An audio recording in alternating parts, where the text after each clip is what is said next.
Oh yes, Tomorrowland!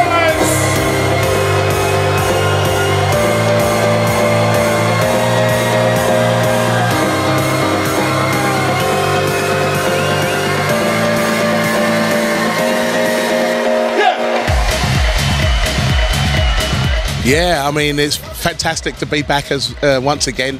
I'm not sure how many times I've done this. I think it's like my 6th time back here at Tomorrowland. Obviously, it gets bigger and better every year. At the moment, for my beginning of this year and all the festivals that I've done so far, they've all been amazing. So for me, I'm all in a really good place to just come from Ibiza, doing my own 14 years now at Space, and it's just been phenomenal there. So I'm on a very good high. So right now, I cannot wait to get on with the new music that I have and the sound and of what I love, and really want people to understand that we're still pushing this music forward. We're still here doing what we're doing because we love it, and Tomorrowland is always a place that I'm able to test some new sound and on new music on them and see how they react, and normally 9 times out of 10 they're happy.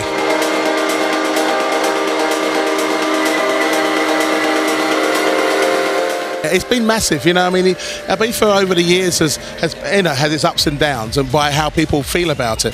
But still, people still go there. They still enjoy it. They still want to be in the best clubs in the world. They still want to see the best DJs, the best music, to hear the best music.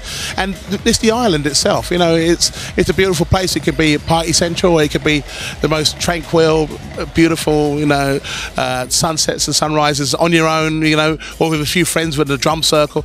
It's lovely. You know, I really enjoy the actual being there. So for me to be able to still do what I do at the level that I do it, that people still come back for more. So for me, I've just started my campaign now. This is my 3rd week there, and I've still got quite a few more to go until we do the closing.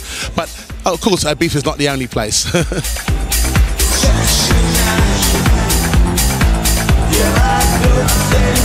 This was amazing actually, because I actually played the remix last year here for her, and you know, I mean, it's a rock band, you know, and the songs are primarily to do about love and hate and everything else that goes with it within the song. But I try to make something positive out of something so rocky, because it's really difficult to mix rock with techno music in such a way. But I managed to find a good balance between the two elements. And also for the band, apparently the band have been split up for a few years, and they've come back to come together to do a new tour based on the new music and the new ideas. So for me, that was really positive, and I was given the opportunity from Luca, obviously, to do that.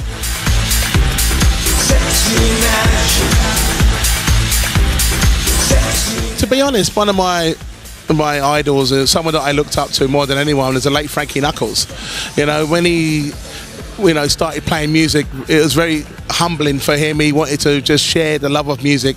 He always had this kind of gospel idea of spreading the word of soul and passion within the sound, and that's something that's kind of kept me going and doing what I do, because I love it also. But when he made the records like Jamie Principle, Baby Loves to Ride, and Your Love, and when you hear these records and then you hear all the remixes and all the music that he's done thereafter, every single one of them has the Frankie Knuckles touch to them, and he's just left a legacy of what he's created for all of us in our life, and it's going to be sorely missed. He is, you know. I still play his music as if he made it yesterday, and I still believe in the fact that without this guy, maybe I might not be here today also. So he's definitely one of my idols.